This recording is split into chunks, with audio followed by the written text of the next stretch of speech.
Olá, esse é o Poder Entrevista. Eu sou Paulo Silva Pinto, editor sênior do Poder 360. Vou entrevistar o economista Fábio Jambiagi. Jambiagi tem 62 anos, nasceu no Rio, é filho de pais argentinos e morou em Buenos Aires durante a infância e a adolescência.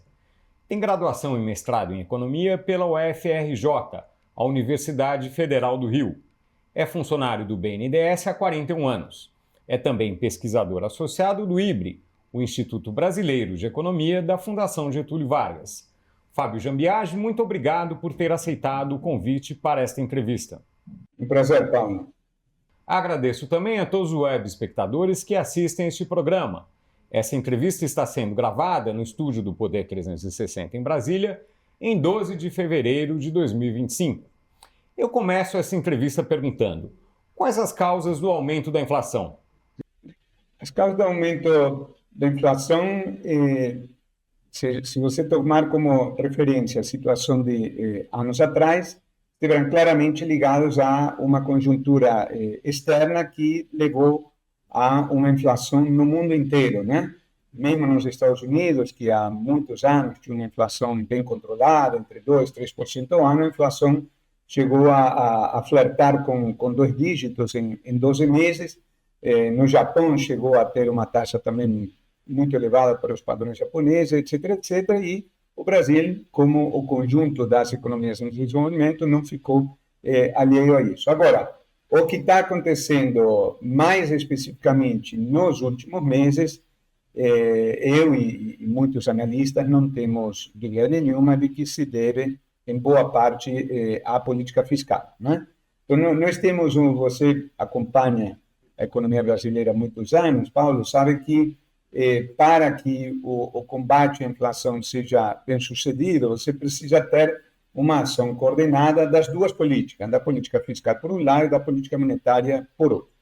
Nós tivemos, desde o lançamento do Plano Real, há já mais de 30 anos, assim, muitas vezes a política monetária jogando a favor da queda da inflação, com uma política muito dura, juros elevados, etc., e a política fiscal na contramão. Às vezes, elas dão a impressão de se acertar.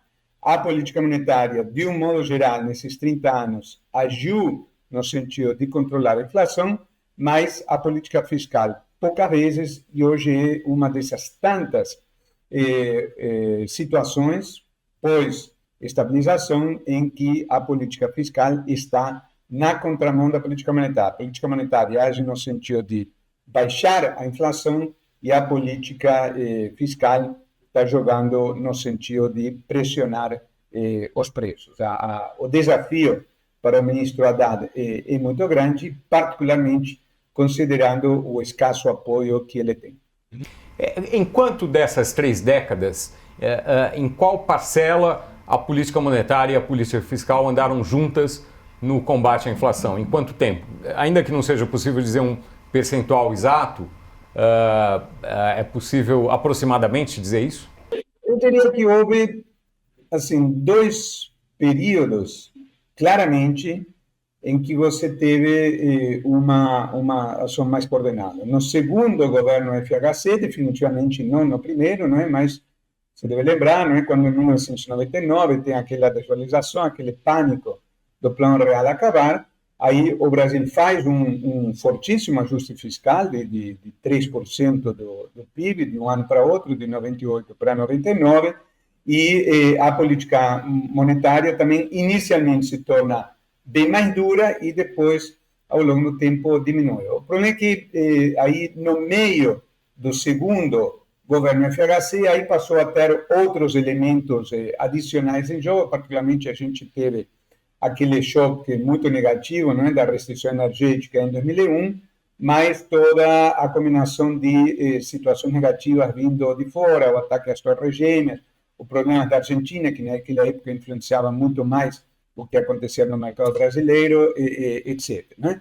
Mas uma parte do governo FHC2 isso aconteceu. E, definitivamente, no governo Temer, 2 anos e meio, entre meados de 2016 e final de 2018, nós também tivemos essa combinação de políticas. Também se pode dizer, no primeiro ano do governo Bolsonaro, com alguma continuidade da política anterior, no segundo ano teve a pandemia, e aí, obviamente, estamos falando de uma situação completamente diferente. No primeiro governo Lula, não... poucas situações. Desculpa, no primeiro governo Lula, isso não se aplicou, não era o caso? Isso não se aplicou? Desculpa, você tem perfeitamente razão. Eu estava fazendo uma avaliação, digamos, no conjunto dos anos do PT, mas você tem razão perfeitamente de que no primeiro governo Lula, em particular naquele período, 2003, 2005, também se pode falar de uma ação orquestrada, muito bem capitaneada no Banco Central pela equipe do Henrique Meirelles e na política fiscal na época do ministro Palocci. Depois, todos sabemos, as coisas começaram a mudar a partir da saída do ex-ministro Palocci. Mas, boa lembrança, te agradeço. Na sua avaliação, o Copom vai interromper as altas da Selic depois da próxima reunião, em março? Eu acho que é muito pouco provável, né?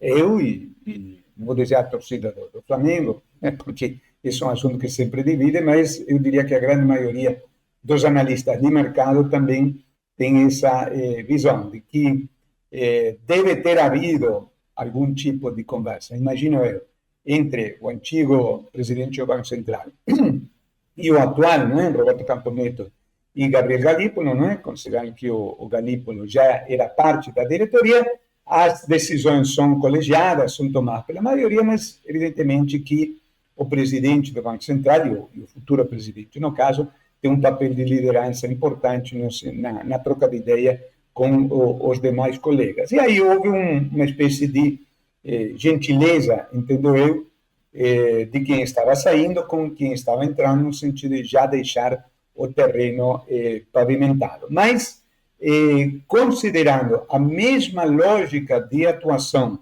que levou a aquelas decisões, fica muito difícil justificar uma parada no ponto de 14,25, entre aspas, apenas. Digo entre aspas, porque obviamente estamos falando de uma taxa muito elevada. E há uma incerteza entre os economistas, uma discussão técnica acerca de se o ponto final desse processo de alta deveria ser 15%, 15,25%, 15,5% ou 16%. Mas são raríssimas os colegas que entendem que basta ter a taxa em 14,25% para a inflação futura ter uma boa trajetória. Então, eu acho que nós, já na próxima reunião, não é?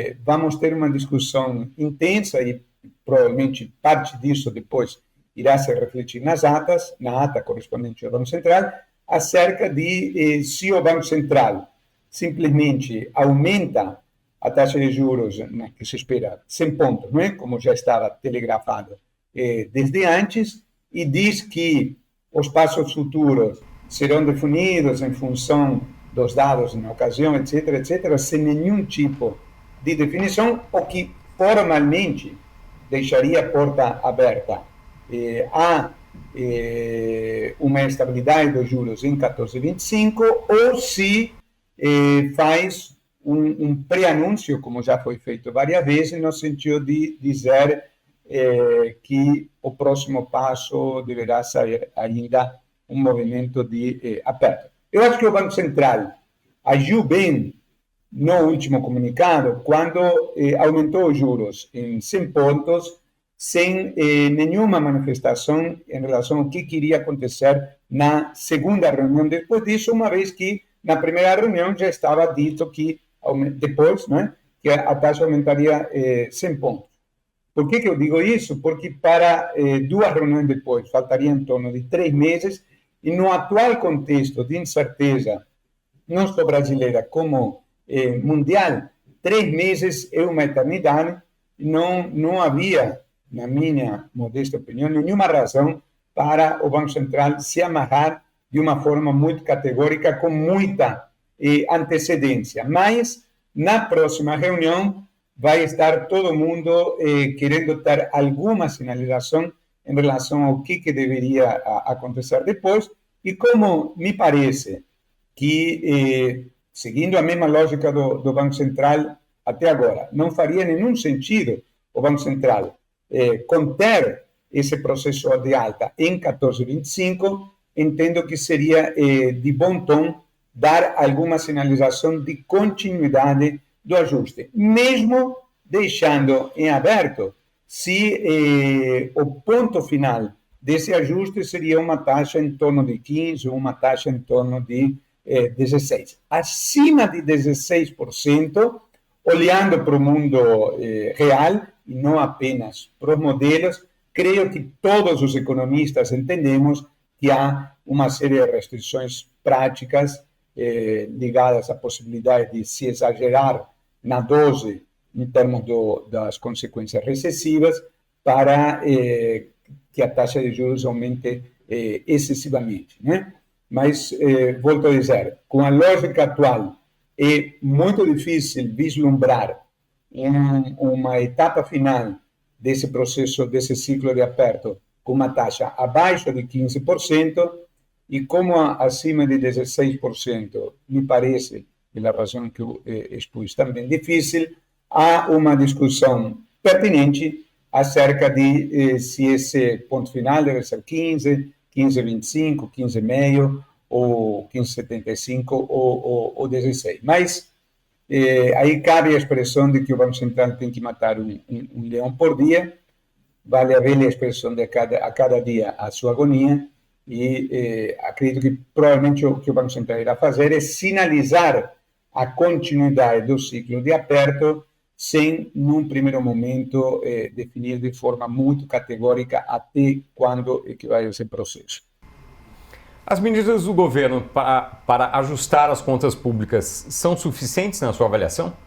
O governo claramente tem uma restrição política definida pelo próprio presidente da República e pelo partido do governo, que manifestam uma enorme resistência a conter a trajetória do gasto público. Nós vimos isso no ano passado, quando o ministro Haddad vinha encaminhando a discussão no sentido de serem adotadas algumas medidas restritivas, e foi atropelado pela intenção do governo e do presidente da República em particular, de adotar aquele limite de isenção de R$5.000 como mínimo, após o que ocorreria a taxação do imposto de renda, e aquilo que era visto com um olhar positivo até então pelo mercado como um pacote de ajustamento, se transformou subitamente na perspectiva de um desajustamento da política fiscal. Depois,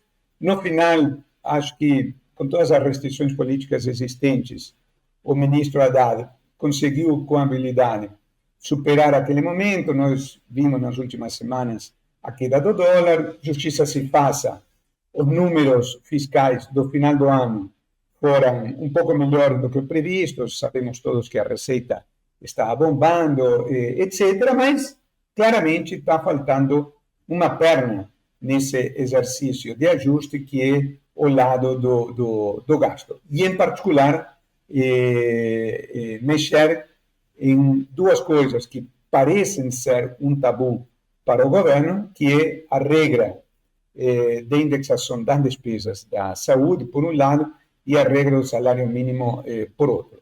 O que me causa certo espanto como analista é que essas são duas restrições autoimpostas pelo governo, ou seja, são restrições que, quando se fizer uma avaliação da política fiscal de 2023, 2026, vão ser entendidas como causas de um enorme fator de pressão sobre o gasto, e que eram questões que não estavam colocadas no final de 2022.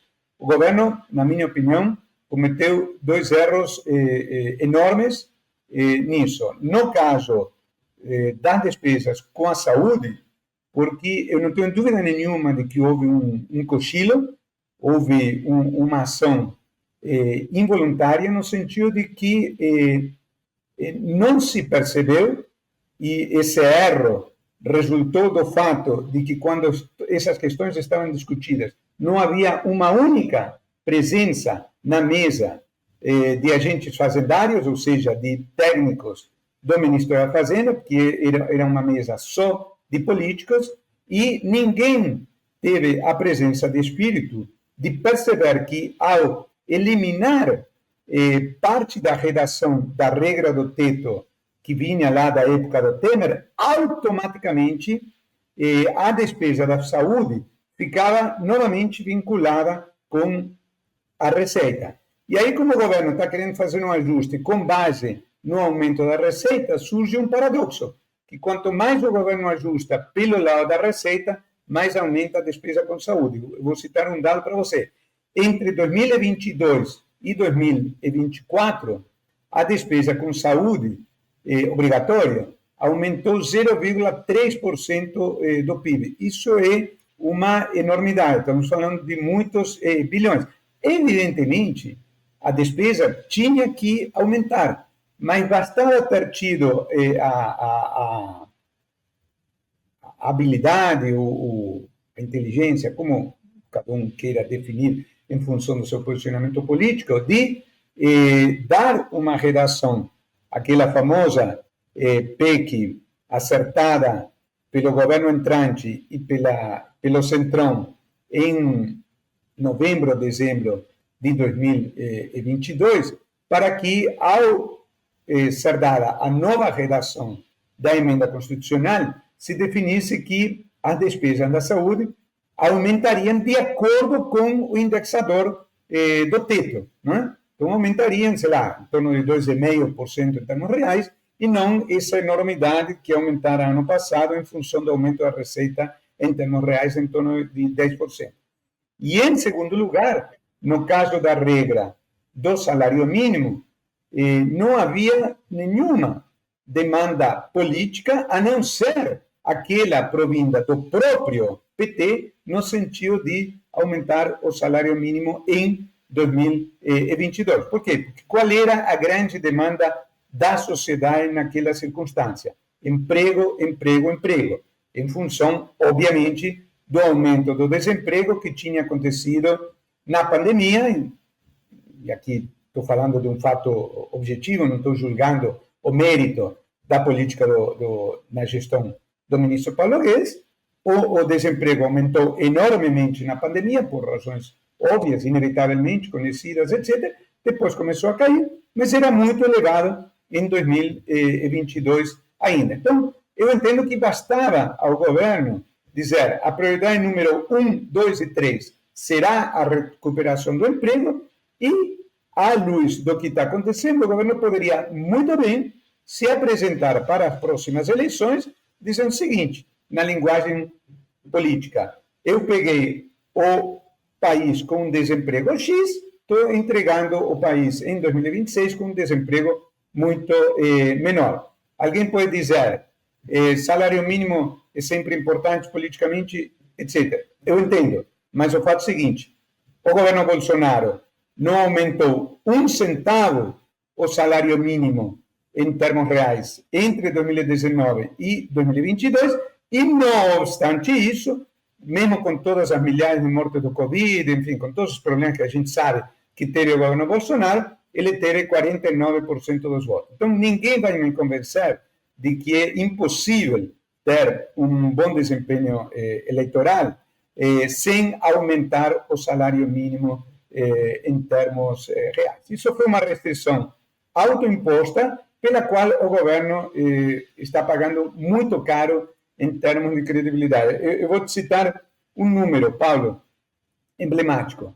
No ano de 2003, você deve lembrar, o governo, com Palocci, na época, no Ministério da Fazenda, implementou um fortíssimo ajuste fiscal.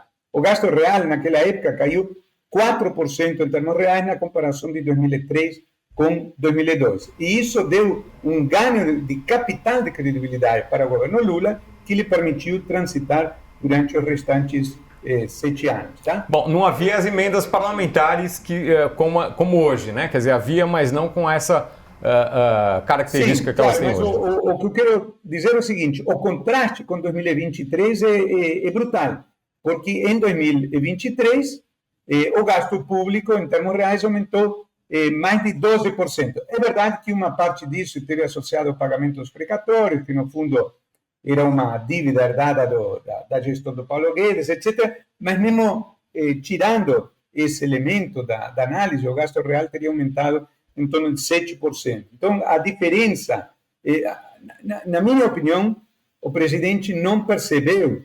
O presidente, durante a campanha, o presidente Lula, durante a campanha, em 2022, quando inquirido acerca da política econômica que ele implementaria depois, ele dizia, palavras mais, palavras menos, o seguinte: não tenho que dar satisfação a ninguém, porque eu comprovei, nos 8 anos em que eu fui presidente da República, que nós fizemos uma política fiscal austera, não houve nenhum desmando, a dívida pública caiu, etc, etc.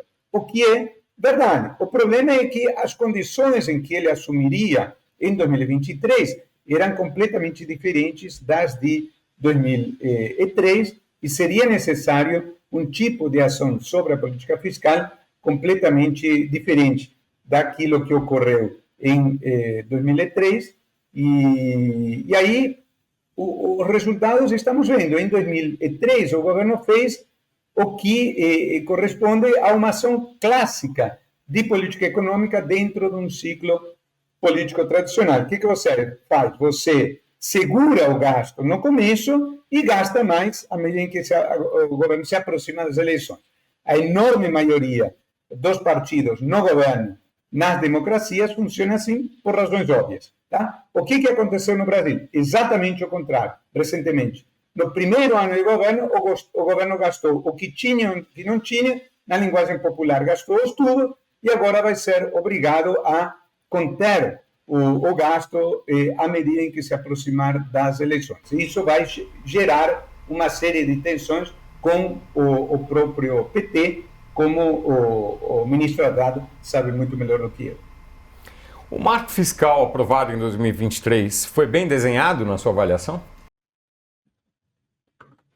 Eu tive uma avaliação positiva do chamado arcabouço fiscal no seguinte sentido: se você tem uma regra geral que te diz que o gasto vai aumentar no máximo 70% do crescimento da receita, e o crescimento da receita é positivo, então, por definição, você vai ajustando ao longo do tempo. Então, se a despesa, se a receita crescer 3%, a despesa vai crescer 2,1%, se a receita cresce 2%, o gasto vai crescer 1,4%, e se a receita cresce muito, você tem aquele teto de 2,5% do crescimento do gasto. Então, como regra geral, ele é bem desenhado, mas há 2 detalhes fundamentais acerca dos quais é necessário alertar quem está nos assistindo. O primeiro é que o efeito disso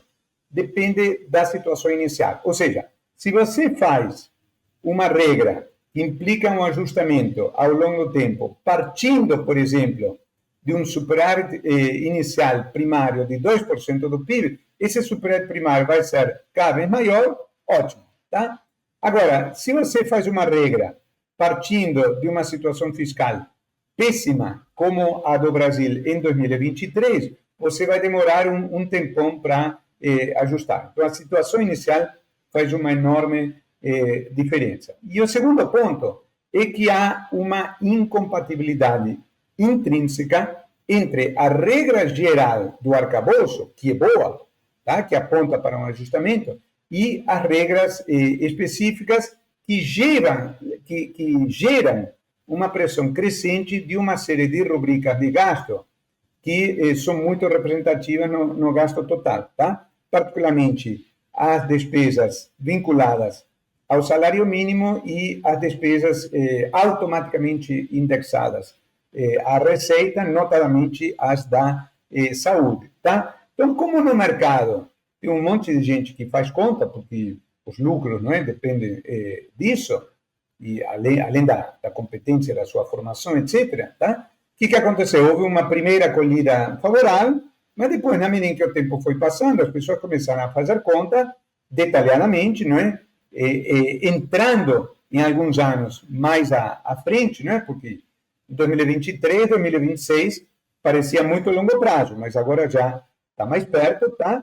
E as pessoas foram vendo que, de duas uma, ou as chamadas despesas discricionárias, não é? Que é aquilo que sobra depois de gastar as obrigatórias, iam ficar muito comprimidas e o governo teria problemas com a sua própria base, ou, alternativamente, cedo ou tarde, a regra do arcabouço teria que ser revista para acomodar esse crescimento das outras despesas. E foi isso que acabou gerando aquela mini crise de novembro, dezembro do ano passado, depois parcialmente superada numa interpretação um pouco mais benigna. Quando você olha a trajetória do dólar, não é, que estava 6,20 algumas semanas atrás e está a menos de 5,80 nos últimos dias, mas não no mercado de juros. Se você olha para o que aconteceu com o mercado de juros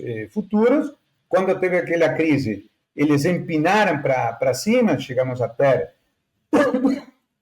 a taxa de 30 anos indo para perto de 7,5, e mesmo com esse bom comportamento do dólar nos últimos tempos, você vê que os juros futuros continuam muito pressionados, e não é à toa que a despesa de juros voltou a ser o principal item de despesa do país. A trajetória da dívida pública é sustentável na sua avaliação? Nós passamos a ter um problema adicional nos últimos tempos, que é a própria trajetória da taxa de juros embutida nos modelos. Tá? Primeiro, em relação à sua pergunta, algo que você certamente sabe, mas não necessariamente todos aqueles que estão nos assistindo, parte dessas pessoas não necessariamente têm um pleno conhecimento da macroeconomia, não existe uma regra de bolso acerca de qual é o limite máximo sustentável da dívida. Tem alguns países que têm uma dívida pública de 80% do PIB, outros de 50%, outros de mais de 100% do PIB, etc. Tá? O que certamente incomoda é uma elevação sistemática desse coeficiente entre a dívida pública e o PIB. E quando você olha a trajetória dessa variável, a associação com os governos do PT é nítida. Tá? Essa variável é uma variável relativamente recente, não existem estatísticas da dívida pública lá bruta, tá? Lá para os anos 90, consistente com a atual estatística. Tá? Mas o fato é que todos aqueles que acompanham finanças públicas sabem que essa dívida estava em 50 e pouquinho por cento do PIB em 2013 e aumentou enormemente naquele final caótico do governo Dilma. Depois vem os governos Temer e Bolsonaro, num contexto também afetado por outros elementos, em particular pandemia, etc. Mas mesmo com a pandemia, você observa claramente um processo de contenção, tá? Mesmo com toda aquela injeção de recursos, com todo aquele aumento na pandemia, a dívida pública bruta fecha em 2022, depois de 6 anos de governos não petistas, apenas um pouquinho acima do ponto em que se encontrava em 2016, tá? Vem um novo governo do PT e a variável começa a aumentar. Em 2023 foi maior do que em 2022, em 2024 foi um pouco menor do que a prevista, mas maior do que em 2023. E quando você faz as projeções para frente, hoje todo mundo, em função do que aconteceu nos últimos meses, está embutindo uma Selic maior do que aquela que se imaginava tempos atrás. Tempos atrás se imaginava que a Selic iria caindo progressivamente, não se imaginava uma Selic chegando a 15%. Agora, qualquer projeção minimamente realista tem que considerar que a Selic vai alguma coisa perto de 15, depois começa a declinar a partir do ano que vem, mas de uma forma suave. Tá? Então, na hora em que você combina uma política fiscal frouxa com um resultado primário próximo do 0 a 0, talvez um pouco deficitário, eventualmente esse ano, mesmo que seja um pouquinho superavitário o ano que vem, mas, enfim, próximo do equilíbrio, tá? A conta de juros é salgada, e aí, diante disso, uma avaliação um pouco ingênua, na minha opinião, diria o seguinte: bom, se o que está causando o déficit é o juro, corte-se o juro. Bom, nós vimos o resultado disso no governo Dilma, deu no que deu, um aumento da inflação, etc. A gente não quer isso. Então, aí a ordem dos fatores, né? Brinco com a famosa frase, a ordem dos fatores afeta o produto, né? Não é porque você corta os juros que vai cortar o déficit, você tem que agir sobre o resultado primário, gerar confiança, e aí, uma vez, com o passar de alguns meses, o mercado convencido de que o governo fará o possível para segurar a despesa, melhorar as contas, aí sim o juro começa a cair.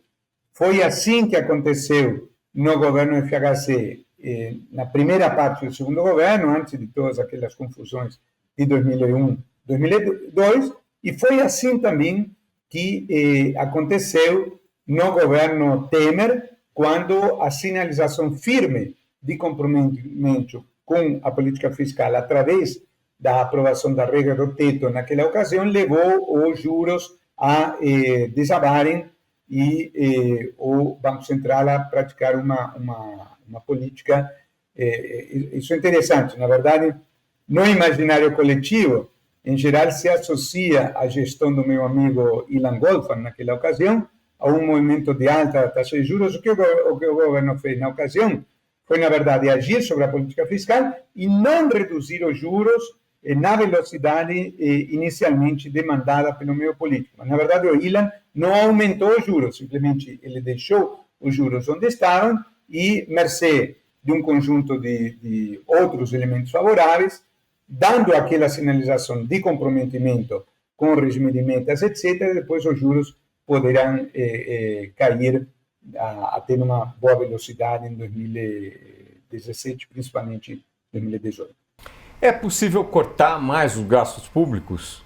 Boa pergunta, Paulo. Sabe, outro dia eu estava conversando com um amigo meu que acompanha muito as minhas apresentações sobre a Argentina, e eu estava dizendo: fulano, sabe, o que me incomoda muito aqui no debate é a distorção acerca da interpretação do que seja ajuste fiscal. O que eu quero dizer?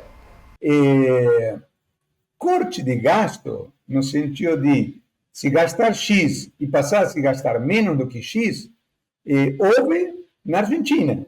Então, o gasto público caiu 5% do PIB, as despesas com aposentadorias e pensões caíram 14% em termos reais, ou seja, quem ganhava 100 agora está ganhando 86, mesmo quem ganhava o mínimo, tá? Todo mundo foi afetado, não apenas as aposentadorias mais elevadas. Então, enfim, se dava para fazer de outra forma ou não, assunto controverso, tá? Para outro dia, mas o fato é o seguinte: lá houve efetivamente corte. Aqui, volta e meia, quando eu defendo o tipo de medidas que eu defendo, que são medidas de controle do gasto público, muitas vezes quem está me ouvindo diz: pô, Fábio, mas você não acha que é complicado você cortar de quem tem menos, etc. Eu digo o seguinte: em que lugar do que eu falei, tá, está dita a ideia de que tem que se reduzir o gasto público em termos absolutos? Não, não é disso que se trata. Se trata de reduzir a despesa na margem. O que significa isso? É reduzir a velocidade de crescimento ou, eventualmente, no caso de algumas rubricas, estabilizar ela em termos reais, tá? Mas o fato do Brasil não ter a maturidade política para simplesmente passar a crescer menos o gasto, ao invés desse crescimento desenfreado dos últimos anos, fala muito mal da gente como país, e principalmente diante dos investidores, não é? Vamos e combinamos. O sujeito que olha para os países, não é?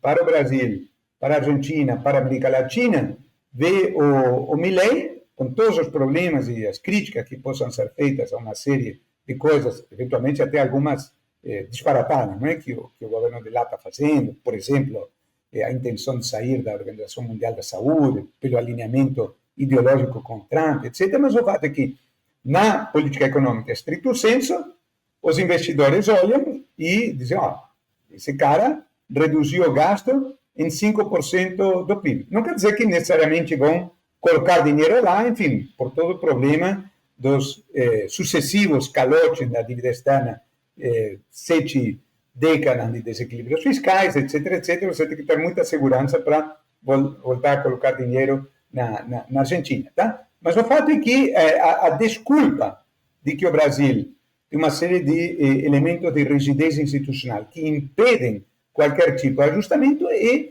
difícil de engolir nesse tipo de contexto. Então, nós deveríamos ter um mínimo de competência política entre os grupos políticos mais representativos para conseguir implementar um ajuste que basicamente implique um crescimento menor dessas rubricas de gasto que tem pressionado tanto o gasto público. O fato de não sermos capazes de fazer o mínimo nos deixa muito mal posicionados no mercado de absorção de recursos para economias emergentes.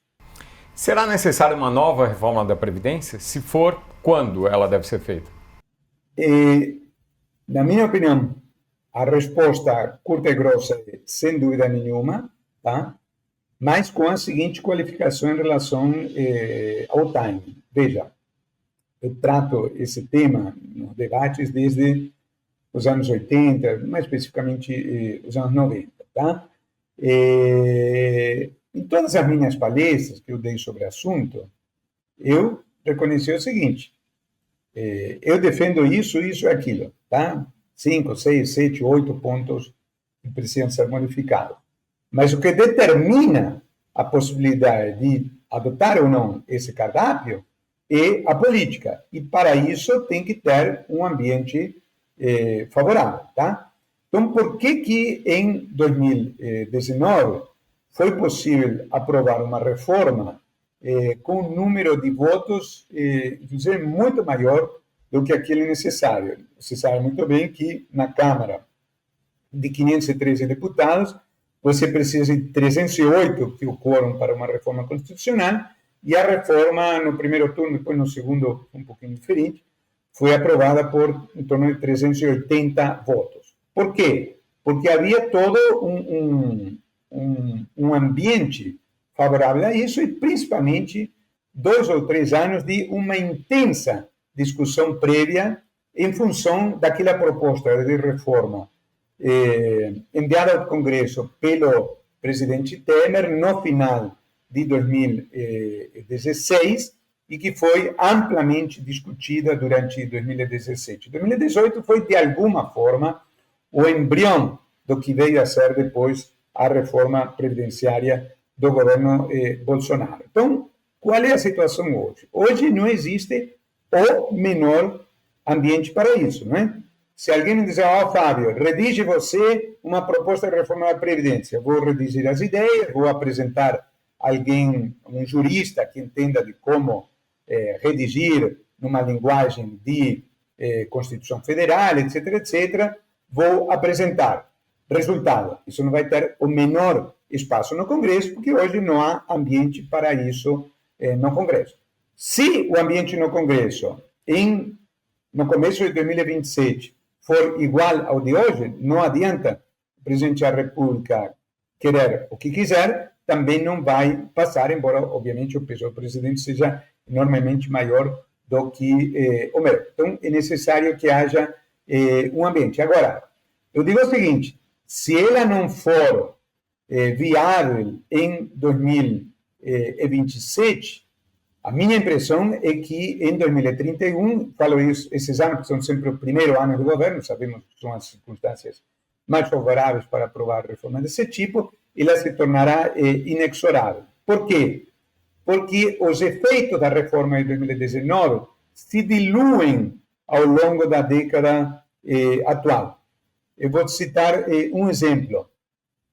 As pessoas que antes se aposentavam por tempo de contribuição, elas podiam se aposentar a uma idade muito precoce, em torno de 50 anos, os homens um pouco maiores, as mulheres um pouco antes, tá? E para essas pessoas, principalmente para aquelas que não estivessem na expectativa de se aposentar imediatamente, apenas 1 ou 2 anos depois, a reforma implicou uma dilatação do período de permanência no mercado de trabalho, como contribuintes, de alguma coisa entre 8 e 10 anos, tá? Então, muito bem, a reforma foi aprovada em 2019. Então, você posterga a idade de aposentadoria de um monte de gente, tá? Agora, a partir de 2027, 2028, esse efeito se esgotou. E você vai voltar a ter um crescimento bem significativo da velocidade de crescimento das aposentadorias e o problema vai voltar a se reagravar. Qual a sua avaliação sobre o crescimento econômico dos últimos anos e quais as perspectivas? O crescimento, todos sabemos, surpreendeu favoravelmente a todos os economistas, né? Se você olhar aquela projeção inicial feita pela média dos economistas, o tal Focus, né? Acompanhado e apurado pelo Banco Central, considerando 2020 como as primeiras avaliações pós-pandemia, né? Porque 2020 se iniciou sem a perspectiva da pandemia, depois veio todo aquele transtorno.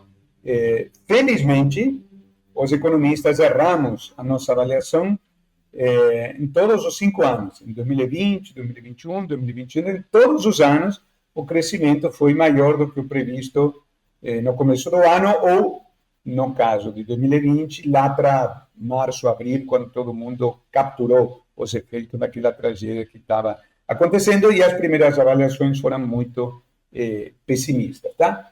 Agora, dito isso, o fato de termos errado no passado, o fato da realidade ter sido melhor do que a prevista, não significa que as restrições ao crescimento apontadas por muitos colegas, por mim também, não estejam presentes, tá? Basicamente, o que aconteceu de 2020 em diante? O Brasil cresceu mais do que o previsto, mas fundamentalmente em função do comportamento da demanda. Eu vou tentar explicar de uma forma simples para o leigo, que não tem por que saber dos meandros da macroeconomia, tá? A lógica disso. Imaginemos uma planta de automóveis que tem a possibilidade de produzir 200 mil carros por ano, tá? E está produzindo inicialmente 100 mil porque a demanda está baixa, porque a situação econômica é de crise, etc, etc, tá?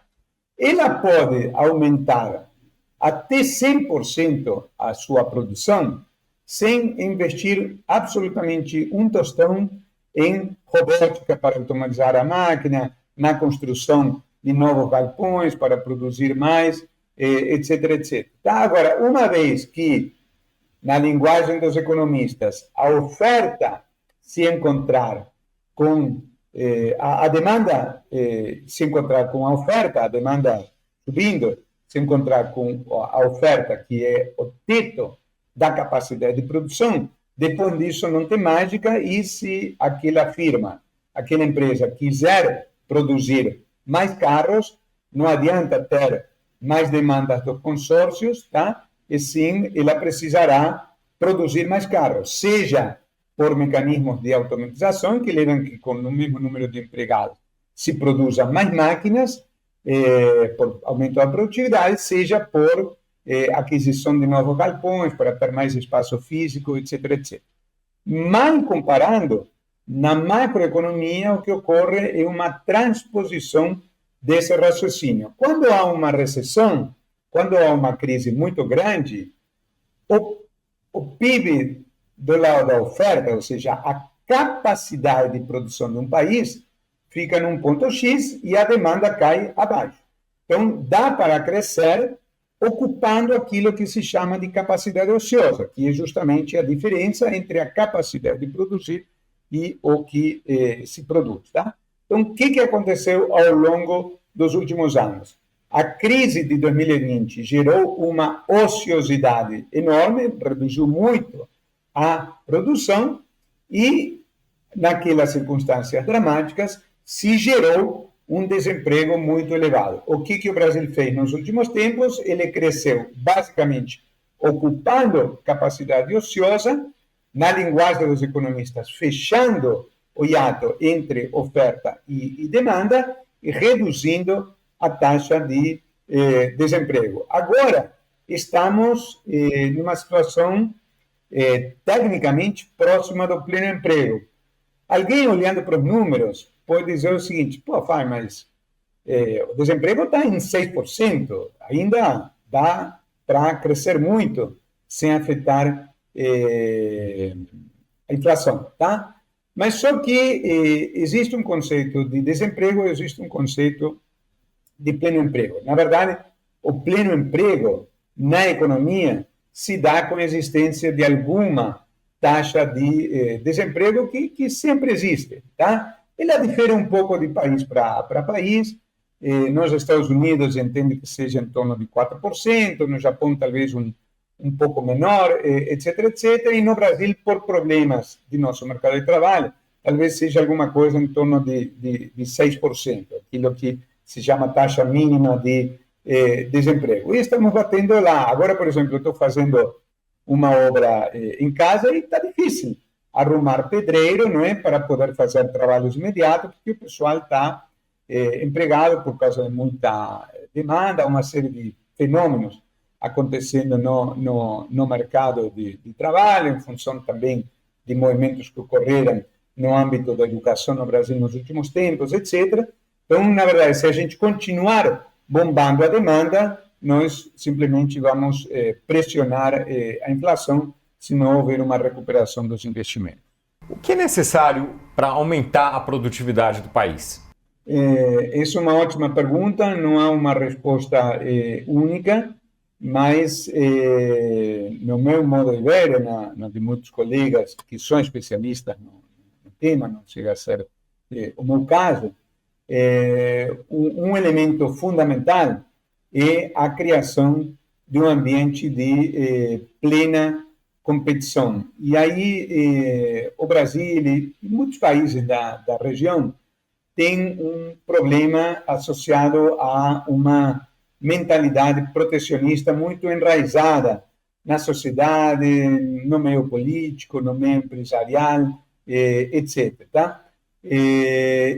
Em parte decorrente de uma ausência de um papel pedagógico dos governos no sentido de mostrar às pessoas as vantagens da competição. Veja, qualquer criança no Brasil que acompanhe futebol, em geral mais no caso de meninos, não é? Mas a partir dos 5 ou 6 anos, né, o menino começa a se interessar pelo futebol. Qualquer criança de 7 ou 8 anos entende perfeitamente que um bom jogador de um time de ponta no Campeonato Brasileiro, Flamengo, Corinthians, Palmeiras, Atlético, etc., ele vai se beneficiar na qualidade intrínseca do seu jogo se ele for disputar campeonatos seguintes nos times europeus. Né? Foi esse o processo que levou para fora os dois Ronaldos, que levou depois o Neymar. Agora o Neymar está voltando, mas enfim, o Neymar que está voltando agora não é o Neymar que foi anos atrás, tá? E todo mundo torcendo pelo Brasil, desejando torcer por uma boa seleção brasileira, entende isso. Ok, mas quando se trata de economia, há uma enorme resistência à competição entre pessoas, entre empresas e entre países, tá? Então, não vejo como ter um aumento da produtividade nos próximos anos que não passe por uma maior abertura da economia à competição internacional. É claro que isso não pode ser feito de forma descontrolada, não estou falando que amanhã as tarifas, as importações caiam a zero, mas a gente tem que dar uma sinalização para as empresas. É claro que o governo tem que fazer a sua parte. Durante muitos anos se falou dos problemas associados ao nosso sistema tributário. Agora, felizmente, tivemos a reforma tributária. Esse argumento não vai valer mais daqui para frente, tá? Mas o fato é que, se você não sinalizar, olha, hoje há um ambiente de uma certa proteção da competição e esse ambiente irá mudando ao longo do tempo, no sentido de que você passe a enfrentar uma maior concorrência e tenha tempo para se preparar para isso. Eu acho que a gente vai continuar capengando e aí a mudança em relação ao passado mais distante é impressionante. Quando você faz um gráfico da produtividade brasileira, como se queira medir, uma medida que eu gosto muito, produtividade por homem ocupado. É muito simples, não estou nem fazendo ajuste pelas horas trabalhadas, é simplesmente comparar a evolução do PIB com a evolução da população ocupada. É um negócio que cresce de uma forma praticamente ininterrompida até 1980 e de lá para aqui teve seus ups and downs, mas basicamente a gente estagnou nesse período de 45 anos, com alguns anos um pouco melhores, outras fases um pouco piores, mas nós paramos no tempo. E essa é uma realidade que todos aqueles que trabalham nas empresas conhecem perfeitamente melhor do que eu. O senhor vai lançar o livro A Vingança de Tocqueville, sobre a história econômica e política do Brasil, principalmente na segunda metade do século XX. Quais as principais diferenças do Brasil em relação a outros países de um nível de desenvolvimento semelhante nesse período? Obrigado pela pergunta. Se você me permite, para quem está nos assistindo, né, eu vou esclarecer o porquê do título. Né? O título é A Vingança de Tocqueville. Não sei se todos sabem, Tocqueville foi um pensador político francês de um par de séculos atrás, tá? E ele tem uma frase que eu gosto muito de citar e repetir, que vou ler agora, que é a seguinte: é preciso que os governantes se apliquem em dar aos homens esse gosto pelo futuro e que, sem o dizer, ensinem a cada dia aos cidadãos que a riqueza, o renome, o poder são o preço do trabalho, que os grandes triunfos se encontram situados ao cabo dos longos desejos e que nada se obtém de durável senão aquilo que se adquire com dificuldade. Tá?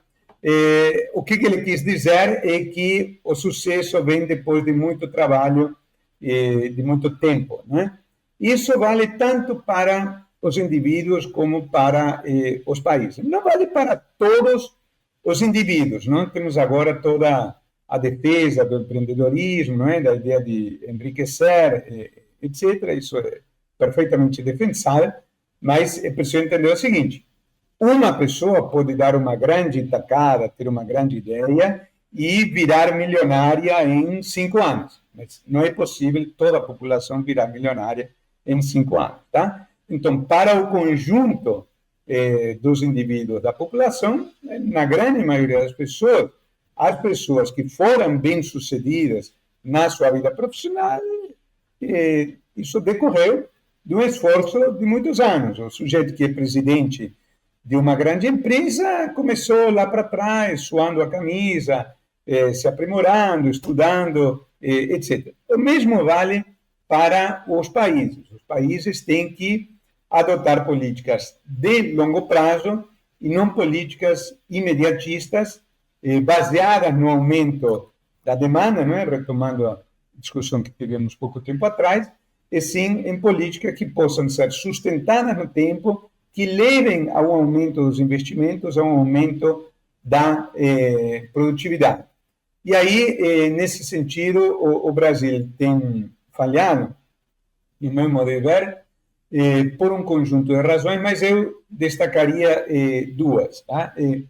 Esse é um livro que dificilmente poderia ser escrito por mim 20 anos atrás, tá? Porque é necessário ter uma visão de vida, uma visão panorâmica das coisas, do que aconteceu ao longo de décadas, etc.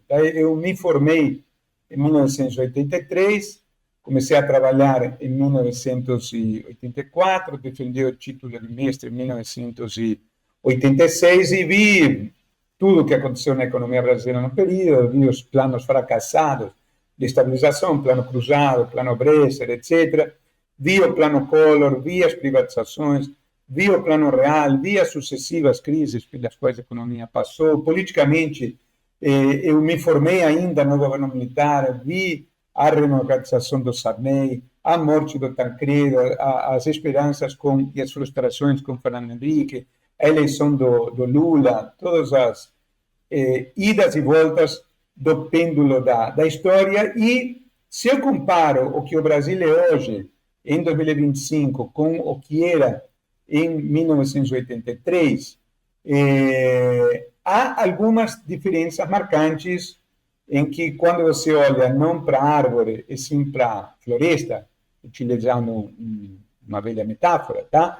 O Brasil, inequivocamente, melhorou substancialmente. Tá? Eu destacaria 3 aspectos. Tá?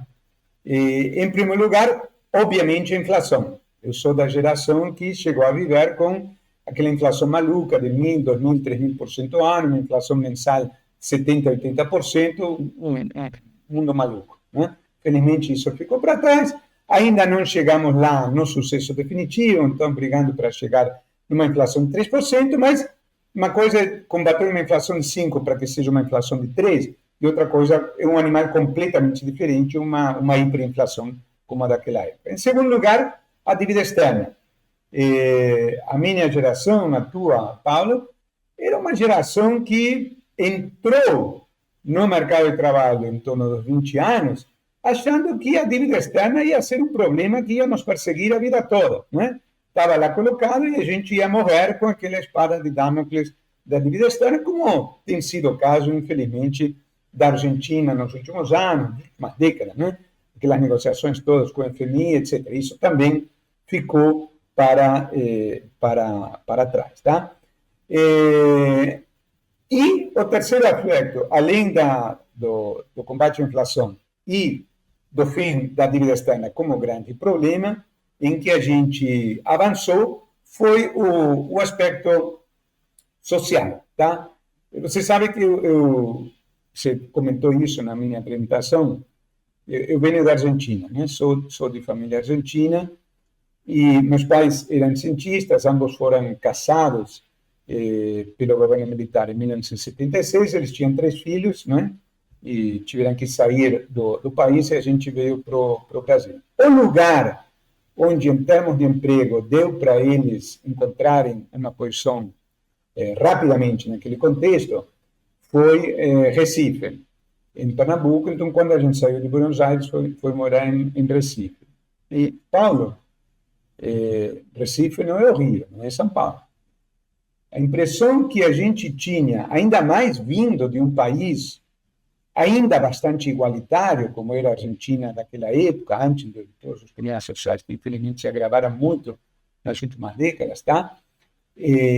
A impressão que a gente tinha no Recife de 1976 era que a escravidão tinha acabado na semana anterior, tá? Eu vou te citar uma anedota que, se não me falha a memória, eu cito em algum capítulo do livro, que é a seguinte: nós tínhamos naquela época se usava o conceito de empregado, hoje é mais correto chamar de funcionário, uma pessoa que ajudava a família, não é, a cuidar da casa, dos filhos. Minhas 2 irmãs na época ainda eram pequenas. Era uma pessoa que adorava a minha mãe pelo simples fato de que a minha mãe a tratava como gente, como uma pessoa, a tratava corretamente. E ela disse para minha mãe uma coisa que tinha acontecido com ela poucos meses antes, no emprego anterior, em que, quando ela dizia na linguagem, né, para a patroa: olha, acabei de passar a roupa, como a senhora me pediu, ela dizia: acabou? Então passa de novo. É o regime da escravidão, né? Então, em relação àquele Brasil de uma desigualdade absoluta, apesar de todos os problemas que a gente continua tendo, apesar do índice de Gini elevado, etc., o Brasil, sem dúvida nenhuma, avançou. Quando eu cheguei no Rio, era super comum as empregadas, estava escrito, e a empregada doméstica não podia entrar no elevador social. Isso era proibido. Se você tivesse um sistema de castas, como na Índia, volto a dizer, vindo de Buenos Aires, isso era, sim, não só inaceitável, como incompreensível. Socialmente, felizmente, também mudou. Agora, nós continuamos sendo um país muito fechado à competição internacional, isso se reflete numa produtividade muito baixa, e o denominador comum, olhando para trás, desses 40 e poucos anos de profissão, que não desapareceu, foi o problema fiscal. Né? Em maior ou menor medida, houve alguns períodos que parecia que ia ser resolvido, que estavam um pouco melhores, mas ainda sem ser plenamente resolvido, e quando comparo o Brasil de hoje com o Brasil em que eu me formei, naquela época se dizia, o grande problema do Brasil é o déficit público. Qual é a situação de hoje? O grande problema do Brasil é o crescimento da dívida pública, a necessidade de fazer um ajuste, etc. Isso dá um sentimento de frustração grande, particularmente a quem dedicou a sua vida profissional, em parte, a analisar a questão fiscal, como é o meu caso. Esse seu último comentário conversa com a pergunta seguinte, que eu tenho uma pergunta adicional sobre o tema do livro. O golpe militar de 1964 representou uma ruptura em termos políticos com o que havia antes. Agora, em termos econômicos, havia um modelo de desenvolvimento com grande participação do Estado, anteriormente, durante o governo de Juscelino Kubitschek e de Getúlio Vargas, e isso é uma coisa que se manteve no regime militar, com diferenças. Claro que houve diferenças de política econômica, inclusive dentro nas diferentes épocas do regime. Por que isso permaneceu? Por que isso é tão forte no Brasil? Bom, o governo militar,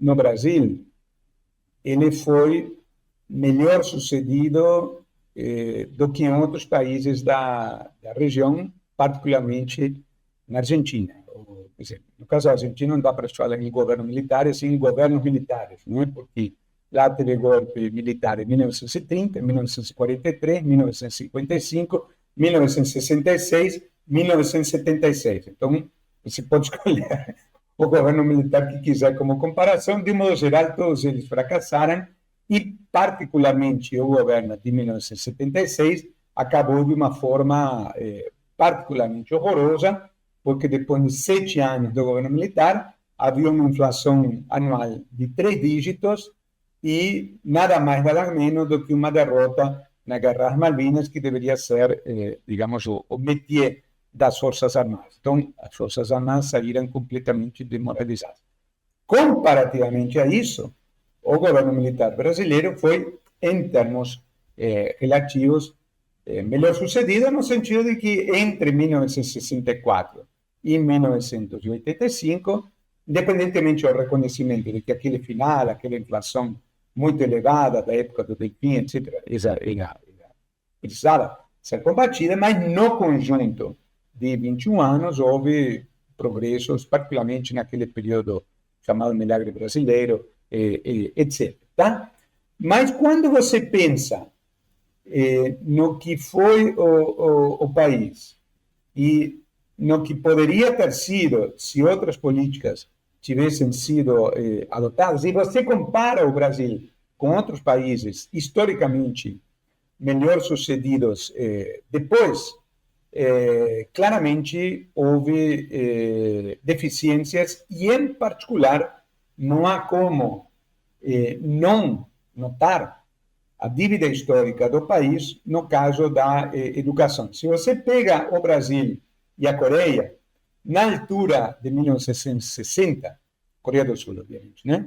Eram países com uma série de similaridades. E a Coreia, historicamente, nos deixou comendo poeira, hoje um país plenamente desenvolvido, e o Brasil enfim, melhorou, mas temos todos os problemas que a gente conhece. E, independentemente de outros elementos que também entram em jogo, macroeconômicos, institucionais, etc., a enorme diferença entre os países foi aquele investimento maciço que a Coreia fez na educação a partir dos anos 60 e a negligência histórica que o Brasil teve com o tema naquele período. Diga-se de passagem, esse é um tema em que o Brasil começou a melhorar depois da redemocratização. Inicialmente no governo Fernando Henrique e depois nos governos posteriores. Então, se havia uma deficiência do país, no sentido que, por exemplo, uma parte muito importante da infância e da adolescência estava fora da escola, esse problema foi, em boa parte, endereçado nos governos seguintes. Mas nós continuamos com uma série de deficiências. Não sou especialista em educação, mas salta aos olhos e tanto nos inputs como nos resultados, e basicamente nesse tipo de exames como o PISA, em que se faz uma comparação entre diferentes países, o Brasil fica muito mal na foto. Fábio Jambiagi, muito obrigado por esta entrevista ao Poder 360. O prazer foi meu. Eu agradeço a possibilidade tanto de conversar sobre o país como de tratar humildemente deste meu novo livro. Muito obrigado. Agradeço também a todos os web espectadores que assistiram esse programa. Para ficar sempre bem informado, inscreva-se no canal do Poder 360, ative as notificações e não perca nenhuma informação relevante. Essa entrevista foi gravada no estúdio do Poder 360 em Brasília, em 12 de fevereiro de 2025. Muito obrigado e até a próxima.